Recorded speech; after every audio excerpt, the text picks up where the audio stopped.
السلام علیکم ورحمۃ اللہ وبرکاتہ۔ ناظرین، میں آپ کا بھائی زہاک تنویر آپ سب کا اس ویڈیو میں استقبال کرتا ہوں۔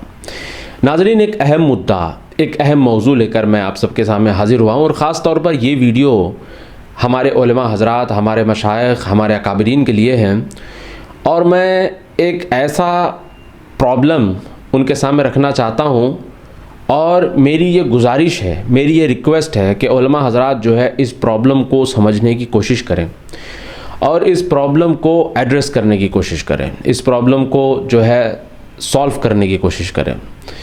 دیکھیے، ہمارے دل میں علماء کی بہت بڑی عزت ہے، بہت عزت ہے علماء کی، کیونکہ اللہ تعالیٰ نے خود قرآن میں فرمایا ہے کہ اللہ کے بندوں میں سب سے زیادہ جو ڈرنے والے ہیں وہ علماء ہیں۔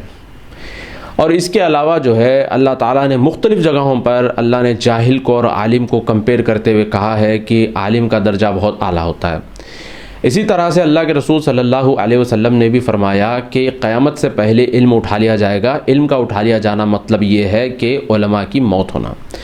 تو علماء کا امت کے اندر موجود رہنا بہت بڑی رحمت ہے اللہ رب العزت کی، مگر ان ساری چیزوں کو سائیڈ میں رکھتے ہوئے ایک ایسا مسئلہ ہے جو میں چاہتا ہوں کہ علماء اس چیز کو سمجھیں اور پھر اس کو ایڈریس کرنے کی کوشش کریں۔ وہ یہ ہے کہ بعض لوگ ہوتے ہیں جو عالم نہیں ہوتے، نہ ہی عوام ہوتے ہیں، بلکہ وہ بیچ میں رہتے ہیں، اور یہ لوگ جو ہے مینیپولیٹو ٹائپ کے لوگ ہوتے ہیں۔ یہ لوگ جو ہے علماء کو اپنے حساب سے انپٹس دیتے ہیں اور پھر مینیپولیٹ کرنے کی کوشش کرتے ہیں۔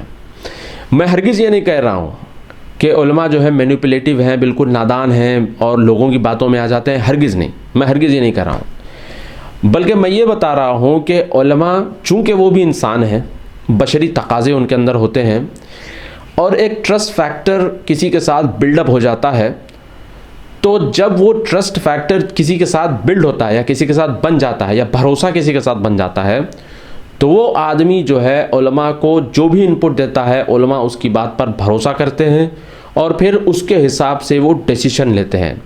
ان شارٹ یوں سمجھ لیجئے کہ ان کا یہ ڈیسیشن میکنگ پیرامیٹر بن جاتا ہے۔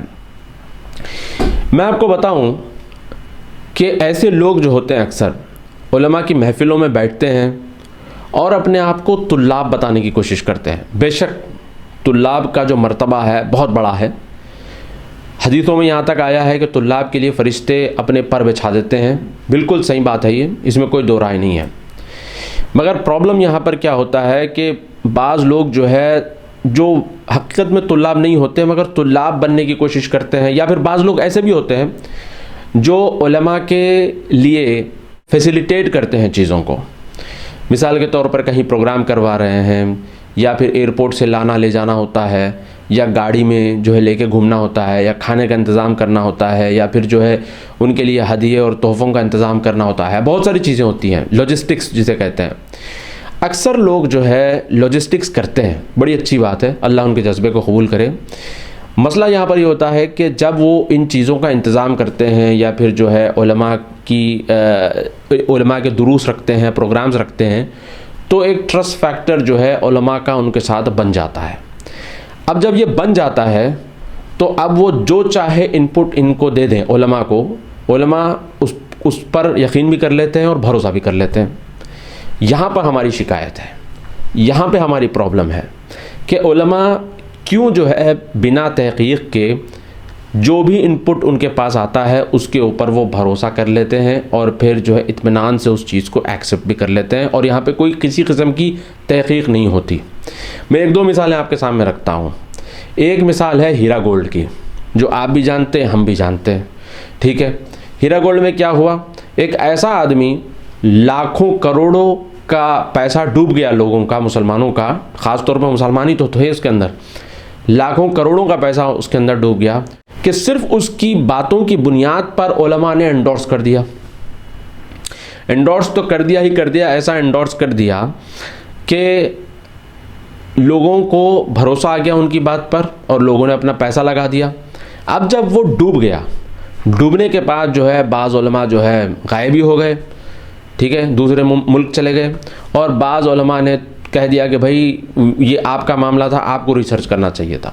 ٹھیک ہے, یہ ایک بہت بڑا ایگزامپل ہے, بہت بڑی مثال ہے کہ یہ جو بیچ کے لوگ ہوتے ہیں, نہ عالم ہوتے ہیں نہ طالب علم ہوتے ہیں, بیچ میں صرف فیسیلیٹیٹ کرتے ہیں چیزوں کو.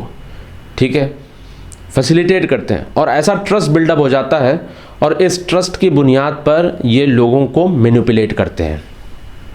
ٹھیک ہے, ایک اور ایگزامپل میں آپ کو دیتا ہوں. ہمارے جدہ کے کافی مشہور جو ہے ایک شیخ تھے. ٹھیک ہے, ہر موضوع پہ ان کی 50-50 60-60 کی سیریز کی جو ہے لیکچرز ہوا کرتے تھے. ان کے پاس بھی ایک تھا شخص جو ان کو انپٹس دیتا تھا.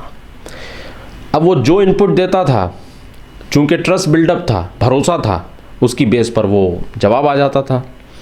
اس کے بعد اس نے ہی ان کا گیم کر دیا, اس نے ہی جو ہے ان کا پتا کٹ کر دیا, ان کے دروس بند کروا دیے. حالانکہ وہ عالم نہیں ہے, محنت ان کی زیادہ تھی.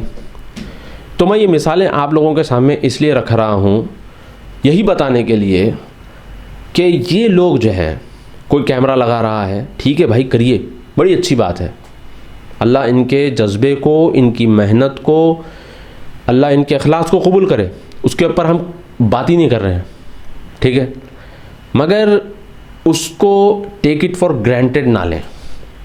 ٹیک اٹ فار گرانٹیڈ لے کر علماء کے سامنے آ کر جو چاہے نیریٹو ان کے سامنے بلڈ اپ کر دیں, اور علماء جو ہے ان کے نیریٹو کو آنکھ بند کر کے ایکسیپٹ کر لیں اور پھر اس کے حساب سے چلنا شروع کر دیں, تو یہ صحیح چیز نہیں ہے, بلکہ یہ چیز خطرے سے خالی نہیں ہے. یہی میں بات بتا رہا ہوں, اور یہی چیز میں علماء کے سامنے رکھنا چاہتا ہوں. علماء سے خاص طور پہ میں ریکویسٹ کر رہا ہوں کہ آپ اس چیز پر غور کریے. یہ 2 مثالیں تو میں نے آپ کے سامنے دی ہے, ہیرا گولڈ کی اور ایک جو جدہ والی مثال جو میں نے آپ کے سامنے دی ہے. ایسی بہت ساری مثالیں آپ کو مل جائیں گی. آپ کے محلے کے مسجدوں میں بھی آپ کو ایسی مثالیں ملیں گی, آپ کے دعوت سینٹروں میں آپ کو ایسی مثالیں ملیں گی, آپ کے شہر میں آپ کو ایسی مثالیں ملیں گی. جب لوگ جو ہے, جو بیچ والے لوگ تھے, علماء کا ٹرسٹ گین کر کے ان لوگوں نے جو ان کو مینیپولیٹ کیا, یا پھر جو بھی انپٹس ان کو دیے, پھر اس کی بیس پہ انہوں نے جو بھی کہہ دیا عوام کے بیچ میں, اس کا خمیازہ جو ہے عوام کو بھگتنا پڑا, لوگوں کو بھگتنا پڑا. میرا ٹاپک یہ ہے, میرا مدعا یہ ہے یہاں پر کہ کسی شخص کے بارے میں, کسی کے بارے میں کوئی بھی آ کر کچھ بھی بول دیتا ہے تو یقین کر لیتے ہیں. کسی کے بارے میں کہہ دیا جاتا ہے کہ اس کو RSS سے پیسے مل رہے ہیں, کسی کے بارے میں کہہ دیا جاتا ہے کہ اس کو جو ہے BJP پیسے دے رہی ہے, کسی کے بارے میں کہا جاتا ہے کہ اس کو ایجنسیاں پیسے دے رہی ہے, جس کی دلیل تک نہیں ہوتی, دلیل تک نہیں ہوتی. اگر آپ اس کو پوچھ لیں میں دلیل بتا دو تو کہتے ہیں اس نے مجھے کہہ دیا. کس نے کہا؟ اس نے مجھے کہا. اچھا کہاں کہا؟ ہوائی باتیں. اور بڑے اطمینان اور بھروسے کے ساتھ جب یہ بات علماء کے سامنے رکھتے ہیں تو علماء بھی اس چیز کو یقین کر لیتے ہیں, تحقیق تک نہیں کرتے. جس کے بارے میں یہ بات ہوتی ہے اس سے پوچھتے تک نہیں ہے. تو پرابلم ہے نا, یہ پرابلم ہے. کسی کے بارے میں کسی کی عزت اچھال دینا, یا کسی کے بارے میں الزام لگا دینا کہ فلاں کو پیسہ مل رہا ہے, فلاں کو یہ ہو رہا ہے, فلاں کو جو ہے یہ فلاں آدمی جو ہے ایجنسی کے ساتھ ملا ہوا ہے, یہ تو سراسر الزام ہے, یہ تو سراسر جھوٹ ہوتا ہے. لوگ کیوں ایسی چیزوں پر بھروسہ کر لیتے ہیں اور تحقیق تک نہیں کرتے؟ بلکہ میں سلام کرتا ہوں ان لوگوں کو جو واقعی میں تحقیق کرتے ہیں, جاننے کی کوشش کرتے ہیں کہ سچ کیا ہوتا ہے. اور میں آپ کو ایک چیز بتا دوں, آج کے دور میں کوئی کسی کو پیسہ نہیں دیتا, بلکہ وقت دے دے اور اٹینشن دے دے, وہی کافی ہوتا ہے. کہ ان کے پاس کوئی بھی اس طرح کا بھروسے مند آدمی ہی صحیح کوئی بھی بات لے کر آ جائے, اور پھر اس کے ساتھ کوئی کلیئر کٹ دلیل, کلیئر کٹ, ایسا نہیں کہ وہ کچھ اور اسکرین شاٹ لا رہا ہے اور اپنی جو ہے اپنی بیان بازی کر رہا ہے, اسکرین شاٹ کچھ اور ہے اور کچھ اپنی طرف سے بیان کر رہا ہے, ایسا نہیں. کلیئر کٹ, ایک دم اوپن, ایک دم بلیٹنٹ. اگر کسی نے کہہ دیا کہ فلاں شخص جو ہے موسیقی کو سپورٹ کرتا ہے, تو پھر بتائے, دلیل بتائے, کلیئر کٹ اوپن دلیل کہ یہ شخص کر رہا ہے. یا فلاں شخص جو ہے نا یہ شرک کو تائید کر رہا ہے, کلیئر کٹ بتائے کہ یہ شرک کو کہاں تائید کر رہا ہے. ایسا نہیں کہ ان کو سمجھ میں نہیں آیا. مسئلہ کیا ہوتا ہے کہ مجھے سمجھ میں نہیں آ رہا ہے تو غلط ہو جاتا ہے، اور اس کو میں غلطی بنا دیتا ہوں، اور غلطی بنا کر میں جا کر علماء کے سامنے بیان بھی کر دیتا ہوں کہ شیخ یہ چیز غلط ہو رہی ہے، حالانکہ وہ غلط نہیں ہوتی، وہ اس کی سمجھ میں غلطی ہوتی ہے، اس کی سمجھ چھوٹی ہوتی ہے، وہ اسی حساب سے سمجھتا ہے اور اسی حساب سے اس کو غلطی سمجھتا ہے اور اپنے حساب سے جا کر وہ بتا دیتا ہے۔ تو بس یہ ایک مسئلہ ہے جس کو ایڈریس کرنے کی ضرورت ہے، یہی ایک پوائنٹ لے کر میں آپ سب کے سامنے حاضر ہوا تھا۔ اللہ سے دعا کرتا ہوں کہ اللہ تعالی ہم سب کو کہنے سننے سے زیادہ عمل کی توفیق عطا فرمائے، اور اللہ تعالی ہم سب کو جو ہے حاسدین سے اور حسد کرنے والے، جلن کرنے والے لوگوں سے اللہ ہم سب کو محفوظ رکھے۔ میں آپ کا بھائی اسحاق تنویر، السلام علیکم ورحمۃ اللہ وبرکاتہ۔